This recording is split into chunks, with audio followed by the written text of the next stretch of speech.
శ్రీ గురు చరిత్ర 39వ అధ్యాయం. శ్రీ గణేశాయ నమః, శ్రీ సరస్వత్యై నమః, శ్రీ గురుభ్యో నమః.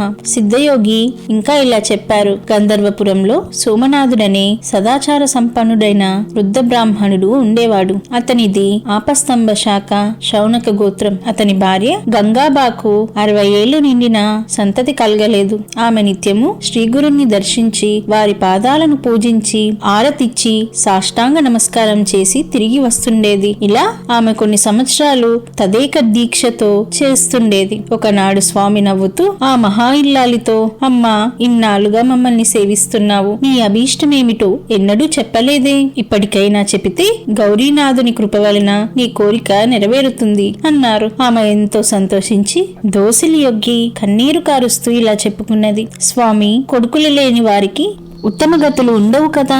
అందువలన గొడ్రాలుగా ఉండడమే మహాదోషమైంది. నేను మహాపాపిష్టినైన కారణంగానే నాకు బిడ్డలు కలగలేదని అందరూ నన్ను ఏవగించుకుంటున్నారు. దానికి తోడు మాతృత్వం లేకుంటే స్త్రీల జీవితాలకు సంతృప్తి కలగదు కదా. పితృదేవతలు కూడా తమ కులంలో ఒక మగబిడ్డ జన్మిస్తే తమకు తిలోదకాలు లభిస్తాయని ఎంతో ఆశతో ఎదురు చూస్తుంటారు. బిడ్డలు లేని ఇల్లు ఇల్లే కాదు. అటువంటప్పుడు చంకన బిడ్డనెత్తుకునే అదృష్టానికి నేను నోచుకోలేదు. అలాగే నాకు 60 ఏళ్లు నిండిపోయాయి. మాకు మా పితృదేవతలకు తిలోదాకాలిచ్చేవాడు లేకుంటే మాకు ఉన్నామా నరకం తప్పదాయి. స్వామి, అయ్యిందేదో అయిపోయింది. మరుజన్మలోనైనా నాకు బిడ్డలు కలిగేలా అనుగ్రహించండి చాలు అని ఆయన పాదాలకు నమస్కరించింది. శ్రీగురుడు నవ్వుతూ, ఓసి పిచ్చి తల్లి, ఏమి కోరిక కోరావమ్మా? ఎప్పుడో రాబోయే జన్మ సంగతి ఇప్పుడెందుకు? అప్పుడు బిడ్డలు కలిగినా వాళ్ళు మేమిచ్చిన వరం వలన కలిగినట్లు నీకెలా తెలుస్తుంది?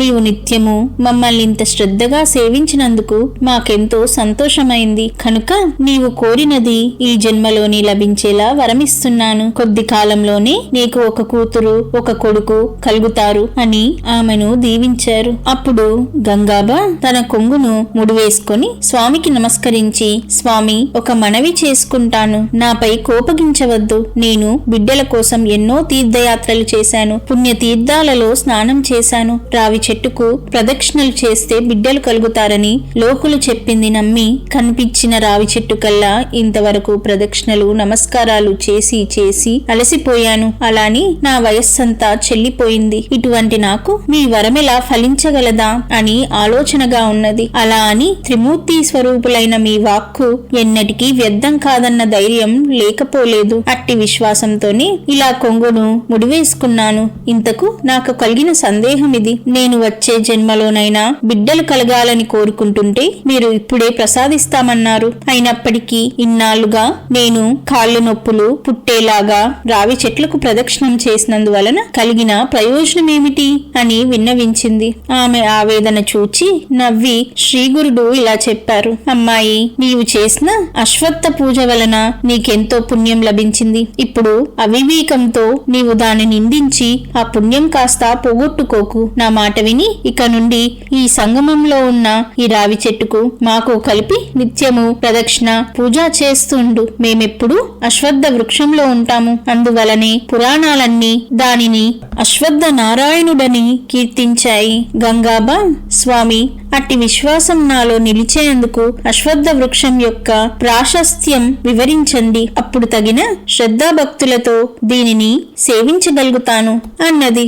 శ్రీగురుడిలా చెప్పసాగారు. అశ్వత్థ వృక్షంలో సర్వదేవతలు ఉంటారు. దాని మహత్యం గురించి బ్రహ్మాండ పురాణంలో నారద మహర్షి చెప్పాడు. అశ్వత్థమే నారాయణ స్వరూపము. ఆ వృక్షం యొక్క మూలమే బ్రహ్మ, దాని మధ్య భాగమే విష్ణు, దాని చివరి భాగమే శివుడు.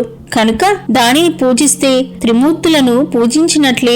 అలానే త్రిమూర్తులు దాని యొక్క దక్షిణ, పడమర, ఉత్తర దిక్కులలోని కొమ్మలు, తూర్పు దిక్కుకున్న కొమ్మలలో ఇంద్రాది దేవతలుంటారు. దాని వ్రేలల్లో మహర్షులు, గోబ్రాహ్మణులు, 4 వేదాలు ఉంటాయి. 7 సముద్రాలు, పుణ్యనదులు తూర్పు కొమ్మలలో ఉంటాయి. ఆ చెట్టు యొక్క మూలంలో ఆకారము, మానులో ఊకారము, దాని పండ్లు మాకారము. ఆ వృక్షమంతా కలిసి ప్రణవ స్వరూపమే. ఇక ఇక ఆ చెట్టు యొక్క మహిమ ఎవరు వర్ణించగలరు? అది సాక్షాత్తు కల్పవృక్షమే. ఈ వృక్షాన్ని సేవించవలసిన విధానం నారద మహర్షి ఇలా చెప్పాడు. అశ్వత్థ ప్రదక్షిణం చైత్ర, ఆషాఢ, పుష్య మాసాలలోను, గురు, శుక్ర మౌఢ్యాలలోను, కృష్ణ పక్షంలోను ప్రారంభించకూడదు. శుభముహూర్తంలో స్నానాదులు చేసుకొని శుచి అయి ఉపశించి మరీ ప్రారంభించాలి. ఆది, సోమ, శుక్రవారాలలోను, సంక్రమణ సమయాలు మొదలైన నిషిద్ధ సమయాలలోను రాత్రి భోజనమయ్యాక ఈ వృక్షాన్ని సేవించకూడదు. సాధకులు మొదట ఆత్మస్థుతి, పరనింద, జూదము, అసత్యములను విడిచిపెట్టాలి. ప్రవహిస్తున్న నీటిలో గుడ్డలతోనే స్నానం చేసి ఉతికిన గుడ్డలు ధరించి మొదట గణపతిని పూజించి కళాశాలలో గంగా యమునలను పూజించాలి. అప్పుడు సంకల్పం చెప్పి అశ్వత్థ వృక్షానికి భక్తితో 7 సార్లు అభిషేకం చెయ్యాలి. అప్పుడు మరల స్నానం చేసి దేవతామయమైన ఆ వృక్షాన్ని పురుష సూక్త విధానంగా షోడశోపచార పూజ చేయాలి. అప్పుడు పీతాంబరం ధరించిన నారాయణుని 8 బాహువులు గలవానిగా ధ్యానించాలి. తర్వాత విష్ణు సహస్రనామం చదువుతూ గాని మౌనంగా కాని ఎంతో నెమ్మదిగా ప్రదక్షిణలు చేయాలి. ప్రతి ప్రదక్షిణకి మొదట చివర నమస్కారం చేయాలి. ఇలా 2 లక్షలు ప్రదక్షిణలు చేస్తే సర్వ పాపాలు నశించి 4 పురుషార్థాలు సిద్ధిస్తాయి. త్రికరణ శుద్ధిగా దానిపై దృష్టిని నిలిపి బిడ్డలు కలగాలన్న సంకల్పంతో ప్రదక్షిణ చేస్తే తప్పక కలుగుతారు. శనివారం నాడు ఈ చెట్టును త్రాకి మృత్యుంజయ మంత్రం జపిస్తే మృత్యుభయం తొలుగుతుంది. అశ్వత్థాన్ని పూజించాక కోనస్థః పింగళో బభ్రుః కృష్ణ రౌద్రాంతకోయమః శౌరీ శనైశ్వరో మందః పిపలాదేవ సంస్తుతః అనే మంత్రం దృఢ విశ్వాసంతో జపిస్తే శనిదోషం కూడా తొలగి అభీష్ట సిద్ధి కలుగుతుంది. గురువారం అమావాస్య కలిసిన రోజున రావి చెట్టు నీడన స్నానం చేస్తే పాపం నశిస్తుంది. అక్కడ వేద విప్రునికి మృష్టాన్నం పెడితే 1,000,000 మంది బ్రాహ్మణులకు సమారాధన చేసిన ఫలితం ఉంటుంది. అక్కడ చేసిన గాయత్రి మంత్ర జపం వలన 4 వేదాలు చదివిన ఫలితం ఉంటుంది. రావి చెట్టును స్థాపిస్తే 42 తరాల వారికి స్వర్గం లభిస్తుంది. దానిని కొట్టివేయడం మహాపాపం. పైన తెలిపిన రీతిన ప్రదక్షిణలు చేశాక ఆ సంఖ్యలో 10వ వంతు హోమము, అందులో 10వ వంతు బ్రాహ్మణ సమారాధనము చేయాలి. ఈ రతకాలంలో బ్రహ్మచర్యం అవలంబించాలి. ఉద్యాపన తర్వాత బంగారు రావి చెట్టును అలంకరించిన ఆవు దూడలను గుడ్డతో కప్పిన నువ్వుల రాశిని ఉదారమైన దక్షిణలతో సౌశీల్యవంతులు కుటుంబకులు అయిన వేద విప్రులకు దానమివ్వాలి. ఇలా చేస్తే తప్పక అభీష్టం సిద్ధిస్తుంది. అమ్మ అశ్వత్థ మహత్యం తెలిసింది కనుక ఇంకా దానిని నిందించక ఎట్టి సంశయము పెట్టుకోకుండా అలా చెయ్యి, నీ అభీష్టం నెరవేరుతుంది. అప్పుడు గంగాబా, స్వామి 60 సంవత్సరాలు నిండిన నేను పుట్టుక నుండి వంద్యను, నాకు బిడ్డలు ఎలా కలుగుతారు? అయినా నాకేమి ప్రత్యక్షంగా మీ పాదాలుండగా మరల ఈ రావి చెట్టును సేవించడం ఎందుకు అనిపిస్తున్నది. ఏమైనప్పటికీ గురువు మాట కామధేనువని వేదాలు శాస్త్రాలు చెబుతున్నాయి కనుక నమ్మి త్రికరణ శుద్ధిగా సేవిస్తాను అని చెప్పింది. ఆమె నాటి నుండి 3 రోజులు ఉపవసించి 3 పూటల షట్కూల తీర్థంలో స్నానం చేసి గురువు చెప్పినట్లు అశ్వత్థాన్ని సేవించి దానికి 7 బిందెలు నీళ్లు పోసి శ్రీ గురు సహితంగా దానిని పూజించింది. ఆ 3 రాత్రులు ఆ దంపతులు సంగమంలోనే ఉన్నారు. 3వ నాటి రాత్రి ఆమెకు స్వప్నంలో ఒక బ్రాహ్మణుడు కనిపించి, అమ్మాయి నీ కోరిక తీరింది, ఉదయమే శ్రీగురుణ్ణి పూజించి ఆయనిచ్చిన ప్రసాదం అక్కడికక్కడే తిను అన్నాడు. అలాగే 4వ రోజు ఉదయం సంగమంలో అశ్వత్థాన్ని సేవించి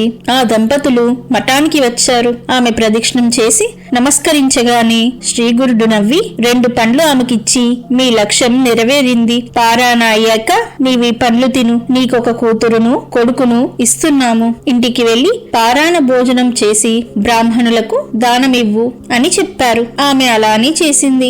ఆ రోజే సూర్యాస్తమయ సమయానికి ముందే ఆమె రజస్వల అయ్యింది. 4వ రోజున స్నానం తర్వాత ఆమె భర్తతో కూడా శ్రీగురుని వద్దకు వచ్చి గురుపూజ చేసింది. శ్రీగురుడు, నీకు పూర్ణాయుష్కులైన బిడ్డలు కలుగుతారు, నీకు ముక్తి లభిస్తుంది అన్నారు. 5వ రోజున భర్త సమాగమం సంగమం వలన ఆమె గర్భం ధరించింది. ఆమె భర్త ఎంతో సంతోషించి ఉంసవనము, 8వ నెలలో సీమంతము మొదలైన సంస్కారాలన్నీ ఘనంగా జరిపించాడు. ఆమె 7వ మాసంలో మళ్లీ శ్రీగురిని దర్శించి ఆశీషులు పొందింది. అప్పుడు శ్రీగురిని ఆజ్ఞ మేరకు ఆ పండు ముత్తైదువ వాయన దానమిచ్చింది. నల్లని వెంట్రుక ఒక్కటైనా లేకుండా జుట్టు నెరిసి పళ్ళన్నీ పట్టు తప్పిన తర్వాత కూడా ఆ వయసులో ఆమె గర్భవతి ఎలా అయిందని ఆశ్చర్యంతో అందరూ ముక్కున వేలేసుకున్నారు. శ్రీగురిని మహిమ ఎంతటిదో అందరికీ అర్థమైంది. ఆమెకు నవమాసాలు నిండాక ఒక శుభ ముహూర్తంలో ఆమెకు ఆడపిల్ల పుట్టింది. దైవజ్ఞులు ఆమె శుభజాతకురాలని చెప్పారు. ఆ బిడ్డకి శ్రీగురుని పేరిట సరస్వతి అని పేరు పెట్టుకున్నారు. 11వ రోజున ఆ బాలింతరాలు నడుము కట్టు వేసుకొని బిడ్డనెత్తుకొని భర్తతో కలిసి శ్రీగురుని దర్శించింది. బిడ్డను ఆయన ముందుంచి వంద్యమైన వృక్షం మీ కటాక్షంలో ఫలించింది. అది సుఫలమైతే బాటసారులు సేవిస్తారు. వ్యర్థ ఫలానికంటే వందత్యమే మేలు అని శ్రీగురిని పాదాలకు నమస్కరించింది. స్వామి వాత్సల్యంతో పుత్రవతి లేవవమ్మ అని బిడ్డను చూచి ఇది ఆడపిల్లే కాని మగపిల్లవాడు కాదే అంటూ ఆమెని చూచి నవ్వి ఇంకా సందేహించనక్కర్లేదు, నీకు కొడుకు కూడా పుడతాడు అని చెప్పారు. అప్పుడు ఆ పసిబిడ్డను తమ చేతిలోకి తీసుకొని నిమురుతూ ఈ బిడ్డ దీర్ఘాయువు, సౌభాగ్యము, సౌశల్యములతో ప్రసిద్ధికెక్కుతుంది.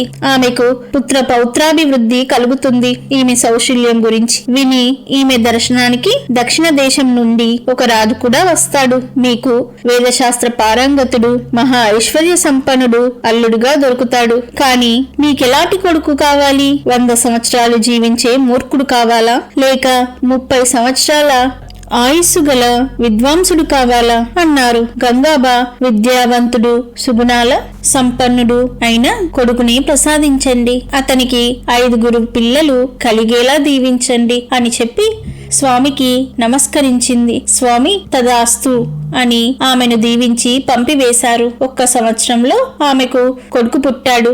అతనికి కూడా నృసింహ అని శ్రీగురిని పేరే పెట్టారు. వాడు కొంతకాలానికి మహాపండితుడై 5 బిడ్డలను కన్నాడు. గంగమ్మ కూతురు సరస్వతికి కూడా గొప్ప యజ్ఞ దీక్షునితో వివాహమైంది. అతని చేత యజ్ఞాలు చేయించుకోవడానికి కాశీ నుండి శ్రీమంతులు, పండితులు వచ్చి అతనిని తీసుకువెళ్తుండేవారు. శ్రీ గురుకృప ఎంతటిదో చూచావా నామధారక. వారి అనుగ్రహంతో అసాధ్యమైనది కూడా సాధ్యమవుతుంది. వారిని దృఢ విశ్వాసంతో సేవించడమే మన కర్తవ్యం. శ్రీ దత్తాయ గురవే నమః. శ్రీ శ్రీపాద శ్రీ వల్లభాయ నమః. శ్రీ నృసింహ సరస్వత్యై నమః.